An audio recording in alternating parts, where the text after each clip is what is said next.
안녕하세요. 준젤리입니다. 오늘은 룸바에 대해서 설명을 하도록 하겠습니다. 목차는 아나토미, 키네매틱, 머슬 이렇게 해서 오늘 설명드리도록 하겠습니다. 척추의 기본적인 아나토미는 되게 다 비슷합니다. 비슷한데 허리 같은 경우에는 서비컬이랑은 다르게 이 바디가 굉장히 큽니다. 그거 외에는 크게 특별하게 차이가 있지는 않습니다. 물론 목에는 척추동맥이 지나가는 공간도 있고 하지만 허리에는 그런 거는 없습니다. 대개는 비슷하다고 보시면 조금 더 마음이 편하고요. 좀 특징적인 것들을 저희가 좀 살펴봐야 되는 부분은 여기 위 관절면과 아래 관절면입니다. 이 위 관절면과 아래 관절면은 각각의 뼈마다 다 있습니다. 그래서 여기 지금 L1인데 L2에도 이렇게 바디가 있고 이 바디에 위 관절면이 있습니다. 위 관절면이 이 위쪽에 있는 아래 관절면과 합쳐져서 하나의 관절을 이룹니다. 이게 바로 저희가 흔히 얘기하는 파셋 조인트라고 얘기하고요. 여기에 압력이 너무 많이 가해지면 이제 파셋 신드롬이 생기게 됩니다. 그래서 허리를 뒤로 젖힐 때 통증이 생기는 걸 파셋 신드롬이라고 보통 저희가 얘기를 하고 있고요. 물론 허리를 무조건 뒤로 젖혔을 때 통증이 나오는 게 다 파셋 신드롬은 아니지만 그럴 확률은 높습니다. 대표적인 근육이 이제 소아스 메이저가 허리에 붙어 있고요. 바디가 좀 크기 때문에 룸바 5개의 무게랑 7개의 목뼈 무게를 비교했을 때 약 한 2배 정도의 무게가 된다고 합니다. 세이크럼 같은 경우에는 간단하게 설명드리면은 아까 전에 말씀드렸다시피 역삼각형으로 되어 있고요. 여기 아티큘러 서페이스 관절면이 있는데 이 관절면과 옆에 일리움, 이노미네이트 본이 이렇게 크게 있잖아요. 이렇게 두 개 관절면이 만나서 바로 SI 조인트를 이루게 됩니다. 그래서 이 SI 조인트의 역할은 이 하지에 있는 힘이 이렇게 거쳐서 상지로 이렇게 연결해주는 힘을 전달시켜주는 저희 도로로 보면은 인터체인지의 역할을 하게 됩니다. 만약 이 SI 조인트에서 이런 틀어짐이 발생하게 되면은 힘 전달이 제대로 일어나지 않기 때문에 이제 다리 근육을 쓰거나 아니면은 골반 주변에 있는 근육을 쓸 때 여기서 충격 흡수가 잘 안 되고 힘 전달이 잘 안 돼서 여기 부분에 통증이 생길 수 있습니다. 허리 쪽에도 통증이 생기기도 하지만 이 SI 조인트에서 통증이 많이 생기기 때문에 어떤 동작으로 인해서 통증이 생기는지 잘 구분을 하셔야 되고 허리뿐만이 아니라 이 SI 조인트에 틀어짐이 있는지도 확인해 볼 필요가 있습니다. 다리 근육을 쓸 때는 허리에 힘도 좀 많이 들어가기는 하는데요. 여기 부분에 원인이 돼가지고 다리 힘을 좀 잘 못 쓰는 경우가 있습니다. 그렇기 때문에 이 SI 조인트를 잘 파악하는 건 중요하고요. 여기 도잘 세이크라 포라멘이라고 있는데 인체에 이제 포라멘이 있다라는 거는 신경이 다 지나가는 자리라고 보시면 되거든요. 이 엉덩이 힙에 있는 근육들이 너무 긴장을 하게 되면은 여기 신경도 압박시킬 수 있습니다. 근육의 긴장도가 신경을 압박시켜서 신경통을 일으킬 수 있다. 이렇게 말씀드릴 수 있을 것 같아요. 보통 디스크 하면은 허리를 제일 많이 떠올리고요. 목 파트에서보다는 허리 파트에서 이렇게 디스크와 관련된 얘기들이 굉장히 많이 나옵니다. 보통 디스크라고 하면은 뉴클레어스 펄포서스라고 하는 속지렉이 있고 애닐러스 파이브로서스라고 하는 섬유태가 있습니다. 그래서 속지렉이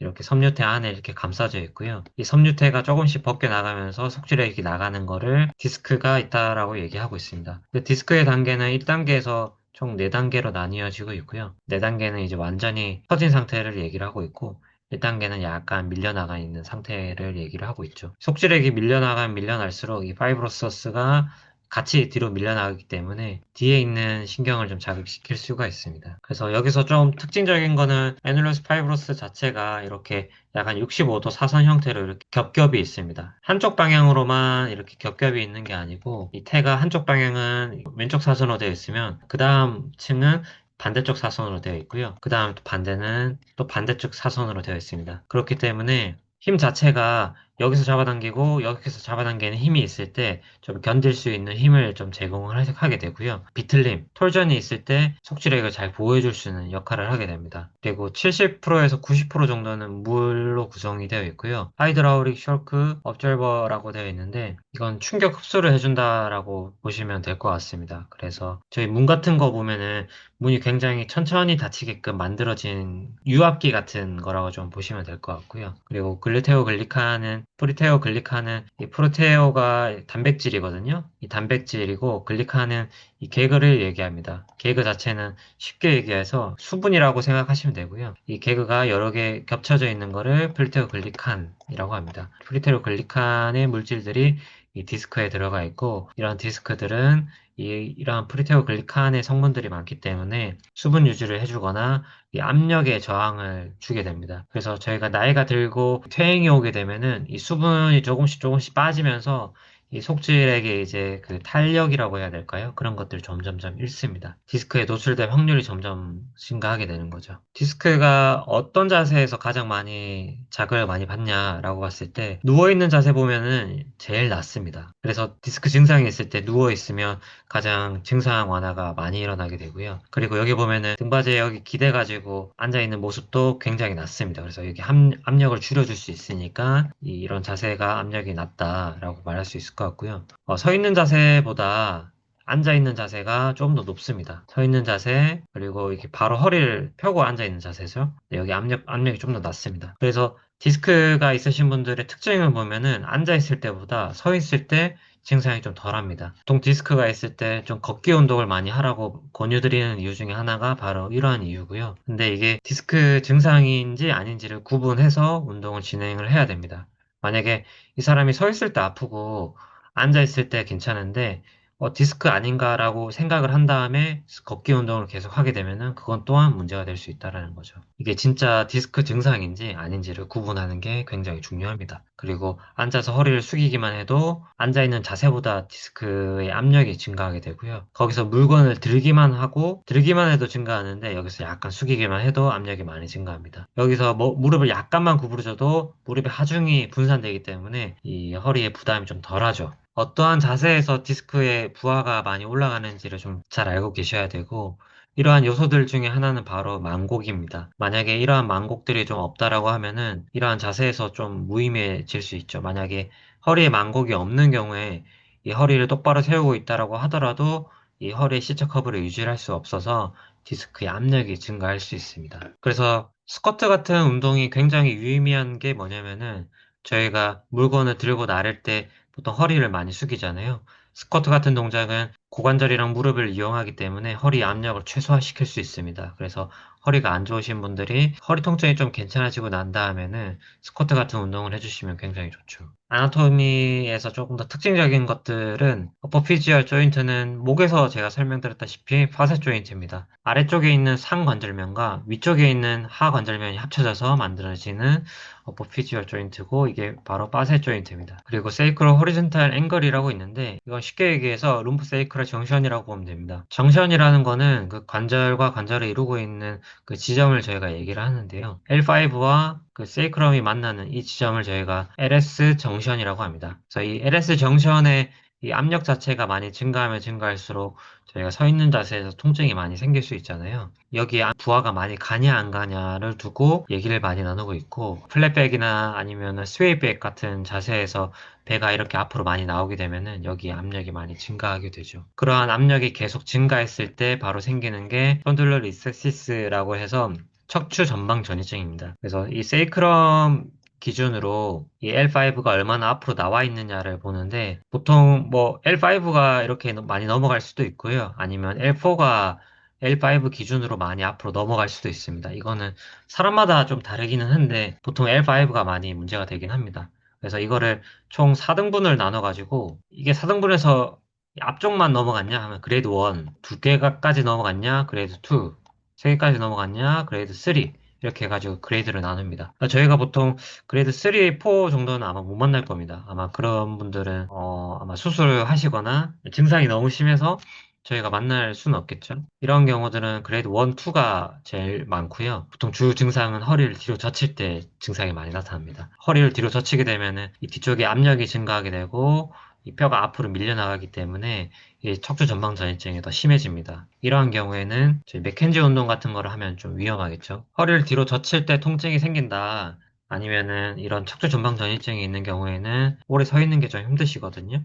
디스크가 아닌가라고 좀 의심을 해서 디스크에 좋은 맥켄지 운동을 하게 되면은 사고가 일어날 수 있습니다. 플렉션 같은 경우에는 우리가 허리를 숙이는 동작이잖아요. 이 허리를 숙일 때 허리 메커니즘을 보면은 이 뒤쪽에 있는 관절면들은 벌어집니다. 그리고 앞쪽에 있는 관절면들은 압박을 받습니다. 쉽게 얘기하면은 디스크의 압박력은 올라가고 뒤에 있는 관절면의 압박력은 줄어듭니다. 디스크의 컴프레션이 증가할 수 있다. 그리고 파셋 조인트의 리가멘트의 텐션, 이 뒤쪽에 있는 리가멘트의 텐션이 이제 늘어나면서 증가할 수 있고요. 그게 대표적으로 인터스피노서스 리가멘트입니다. 그래서 스피노스 프로세스랑 스피노스 프로세스 사이에 인터스피노스 리가멘트가 있는데 이게 벌어지면 벌어질수록 인대가 긴장을 하게 되잖아요. 그렇기 때문에 허리를 숙이게 되면 이 뒤쪽에 있는 인대가 긴장을 하게 될 수도 있다. 요도틱 커브가 좀 없으신 분들이 이 뒤쪽에 있는 인대들의 긴장도가 좀 높은 편들이 많습니다. 그래서 저희 발목 인대 늘어나서 통증 생기면은 발목이 시큰하고 아픈 것처럼 허리도 숙인 자세를 많이 하시게 되면은 이 뒤에 있는 인대가 굉장히 오랫동안 장시간 늘어나게 되면서 그 약간 시큰한 느낌이 날 수 있습니다. 시큰한 통증이 나타날 수도 있고 그거 뒤에는 인대 말고도 근육이 있기 때문에 근육 긴장도가 증가해서 허리 통증이 일어날 수 있습니다. 펠빅은 페모랄 플렉션이라고 되어 있는데 페모랄 플렉션에서 그 펠빅의 움직임이라고 좀 보시면 될 것 같습니다. 그래서 이 동작 자체는 이 힙의 플렉션을 같이 만들어내기 때문에 햄스트링의 긴장도도 굉장히 중요하다라고 말씀드릴 수 있을 것 같아요. 익스텐션은 이제 플렉션이랑 반대되는 동작이죠. 그래서 요도틱 커브를 만드는 동작이고요. 힙의 익스텐션과 룸바의 익스텐션이 합쳐진 동작이라고 보시면 될 것 같습니다. 그래서 요도시스가 증가하고 펠빅은 안테리얼 로테이션이 만들어지게 됩니다. 그래서 허리를 보면은 뒤로 익스텐션 되기 때문에 이 디스크의 압력은 오히려 줄어듭니다. 디스크의 압력은 줄어들고 뒤에 있는 파셋 조인트의 압력이 증가합니다. 맥켄지가 디스크에 좋은 운동의 이유 중에 하나가 이 허리를 뒤로 젖히게 되면은 뒤의 압력이 증가하게 되고 앞쪽의 압력은 좀 분산되기 때문에 이 디스크 증상을 좀 완화시킬 수가 있죠. 그래서 로빈 맥켄지라는 사람이 디스크가 있는 사람은 맥켄지 운동을 해라 라고 이야기를 했습니다. 좀 더 메커니즘을 좀 본다라고 하면은 저희가 허리를 서서 이렇게 보통 많이 숙이잖아요. 그래서 저희가 평가를 하게 될 때 허리를 숙이는 동작을 많이 보게 되는데 이게 이제 가장 아이디얼한 자세라고 본다면은 여기서는 이제 허리가 많이 굽혀집니다. 그러면은 고관절을 많이 못 쓰고 있구나. 이분은 엉덩이를 좀 많이 빼고 있네요. 그러면 고관절은 많이 쓰고 있는데 허리는 못 구부리시는구나 라고 이해를 하시면 될 것 같습니다. 클라이언트가 허리를 숙이는 자세만 봐도 어디가 문제가 있구나라는 것들을 지레짐작할 수가 있죠. 처음 25%는 허리, 마지막 25%는 고관절이라고 적어놨는데 맨 처음에는 허리가 움직이기 시작하면서 마지막은 고관절이 움직이기 시작합니다. 그래서 그 순서를 잘 알고 어떻게 움직이는지를 잘 보신다라고 하면은 클라이언트가 어떤 관절에서 문제가 일어나서 허리 통증이 생기는지 뭐 숙이는 동작이 안 되는지 예상을 할 수가 있죠. 반대로 익스텐션 자체는 초반에는 힙의 익스텐서 머슬들이 좀 많이 쓰여지죠. 뭐 칼프나 햄스트링이나 글루테우스 맥시무스 같은 근육들이 맨 처음에 쓰면서 몸을 이렇게 세우려고 할 거고요. 그 다음에 이제 룸바 익스텐서 머슬들이 사용하게 되면서 허리를 이렇게 세울 겁니다. 그래서 만약에 허리를 숙인 상태에서 저희가 허리를 세우려고 할 때 통증이 생긴다라고 하면은 허리에서 근육에 힘이 먼저 들어가는구나 라고 이해를 해보셔도 될 것 같고요. 자세를 보면 아마 분명히 아실 겁니다. 이 사람이 허리를 먼저 쓰려고 하시는구나. 뒤쪽에 칼프나 햄스트링을 안 쓰구나. 뒤쪽에 칼프나 햄스트링이나 글루테우스 맥시무스를 안 쓰고 허리를 이렇게 세우려고 하시는구나. 그래서 통증이 생기는구나. 라고 이해를 하셔도 충분하실 것 같고요.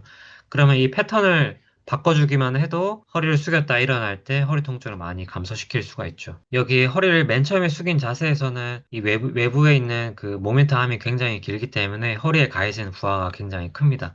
근데 외부 모멘텀 자체가 굉장히 좀 짧아졌잖아요. 그러면서 이 내부에 있는 그 기립근들의 힘을 좀 조금만 줘도 힘을 쓸 수가 있습니다. 그래서 주요한 요지는 이 기립근들이 어느 타이밍에 힘을 잘 쓸 수 있냐의 문제입니다. 만약에 여기서부터 쓰게 되면은 여기서 부하가 많이 가해지게 되고 여기서 이제 힘을 좀 많이 써서 상체를 어느 정도 세워진 상태에서 여기 허리 근육을 좀 쓰기 시작하면은 부하가 많이 좀 덜해지게 되겠죠. 이제 시팅에서의 룸바의 움직임입니다. 앉아서 저희가 허리를 익스텐션 하게 되는 동작들은 펠빅의 안테리어 로테이션을 만들게 됩니다. 펠빅을 안테리어 로테이션 하게 되면은 룸바의 요도틱 커브를 만들게 되고요. 그리고 힙 플렉션 되는 자세가 만들어지게 되고 백 익스텐션이 되게 되죠. 펠빅을 포스트 로테이션 하게 되면은 룸바의 요도틱 커브가 감소하게 됩니다. 그래서 저희가 허리를 세우려고 할 때 이 허리를 우선적으로 움직이는 게 아니라 골반을 얼마나 잘 조절해 줄 수 있느냐가 중요하고요. 여기 아래 그림에서 보시다시피 허리를 익스텐션 하게 되면은 디스크 자체가 이렇게 앞쪽으로 이렇게 밀려날 수 있게 되고 뒤에 있는 파셋 조인트의 압력이 증가하게 됩니다. 요드틱 커브가 감소한 포스테리어 로테이션을 만들게 되면은 디스크 자체가 뒤쪽으로 이동하게 되고요. 뒤에 있는 파셋 조인트의 압력이 감소하게 됩니다. 뒤쪽으로 밀려나가게 되면 뒤에 신경이 있기 때문에 문제가 좀 많이 될 수 있죠. 그래서 앉은 자세에서 자세 유지하는 게 굉장히 중요합니다. 코그 휠 체인이라고 해서 톱니바퀴 체인이라고 저희가 흔히 얘기하잖아요. 이거는 맨 처음에 브리거라는 사람이 이야기를 한 메커니즘이고 얀다 책에도 나와 있습니다. 뭐 등이냐 목이냐 뭐가 우선이냐 라고 했을 때 여기서는 이제 허리겠죠. 허리를 이렇게 돌려주기만 해도 톱니바퀴가 알아서 돌아가면서 등도 펴지고 목도 세워집니다. 등을 저희가 펴려고 할 때 등을 우선적으로 쓰시는 게 아니고 골반을 우선적으로 써야 되는 하나의 이론적 형태가 되는 거고요. 뭐 이거 이외에도 고관절 힙도 잘 쓰셔야 되고 네, 발목도 앵클도 잘 세워져 있어야 고관절도 잘 쓸 수 있게 됩니다. 머슬은 제가 대표적인 근육만 좀 가져왔어요. 일리오소아스랑 쿼드로투스 룸브룸입니다. 일리오소아스는 일리아쿠스와 소아스 메이저를 일리오소아스라고 하고요. 이게 이제 허리 통증의 주범이라고도 저희가 얘기를 하고 있죠. SIR을 통해서 저희가 소아스와 abdominal의 약간 밸런스를 좀 체크를 할 수 있죠. 다리를 이렇게 들어 올렸을 때 펠빅이 들리지 않고 가볍게 들 수 있냐. 하지만 그 소아스가 당기는 힘이 너무 강하게 되면은 이렇게 오히려 허리를 잡아당겨서 불안정한 요소가 만들어질 수 있습니다. 이 SLR을 할 때 허리가 이렇게 잘 붙어야 된다. 라고 얘기는 하는데 또 너무 붙게 되면은 이 소아스의 기능을 또 잃어버릴 수 있습니다. 적절하게 약간의 요드 커브를 만들어주는 게 굉장히 중요하다고 저는 생각을 하고 있고요. 그리고 소아스가 굉장히 강한 사람도 있지만 소아스가 굉장히 약한 사람도 있습니다. 요드 커브가 좀 감소를 해서 힙 플렉션이 잘 안 되는 사람들이 있어요. 그런 분들은 소아스를 잘 못 쓰는 경우가 있는데 이 동작을 이용해서 소아스를 강화시키는 방법도 있습니다. 그래서 저 같은 경우에는 허리 아래다가 손을 두고 양 다리를 들어 올리게 되면은 배가 좀 많이 떨리긴 하지만 소아스가 굉장히 많은 힘을 주게 됩니다. 보통 일러소아스를 테스트하는 경우는 바로 토너스 테스트가 있죠. 테이블 벤치 끝에 누워가지고 다리를 이렇게 한쪽으로 잡아당겼을 때 소아스가 너무 긴장되어 있으면 이 무릎이 이렇게 올라가게 되겠죠. 여기서 렉투스 페모리스까지 긴장이 되어 있다라고 하면은 다리가 여기 있는 게 아니고 이렇게까지 오게 되겠죠. 이 사람은 힙플렉서 머슬들이 전반적으로 긴장이 되어 있구나라고 알 수 있습니다. 그리고 제가 또 하는 테스트 중에 하나는 바로 위크니스 테스트인데 뭐냐면 앉아서 90도에서 힙을 플렉션 하는 동작입니다. 힙을 플렉션 할 때 몸통이 좀 많이 돌아가거나 좀 무겁다 하는 경우가 있어요. 그래서 반대쪽에 비해서 한쪽이 무겁다 하면은 왼쪽이 좀 약하시구나. 그래서 이 약한 원인들을 찾아서 운동을 시키거나 치료를 하게 되죠. 일리오소아스 같은 경우에는 허리 통증이 생기는 이유가 바로 트리거 포인트에 있습니다. 그래서 이러한 트리거 포인트가 생기게 되고 이러한 트리거 포인트가 생기게 되면은 그 대퇴 프록시멀 파트 쪽에 통증이 생기게 되고 그리고 허리 통증이 생기게 됩니다. 일리오소아스가 긴장이 됐을 때 주된 통증이 나타나는 유형 중에 하나가 바로 앉았다 일어날 때 앉았다가 일어나려고 허리를 펴려고 하는데 이 소아스가 제대로 놓아주지 못하다 보니까 허리 통증이 생길 수가 있고요. 그 다음에 힙을 플렉션 해가지고 올라가야 하는 계단 오르기나 언덕 오르는 동작에서 이 소아스 머슬들이 너무 많이 쓰여지게 되고 긴장도가 올라가다 보니까 허리 통증이 생길 수가 있습니다. 앉았다 일어나기가 힘들어요. 계단 오르는 게 힘들어요.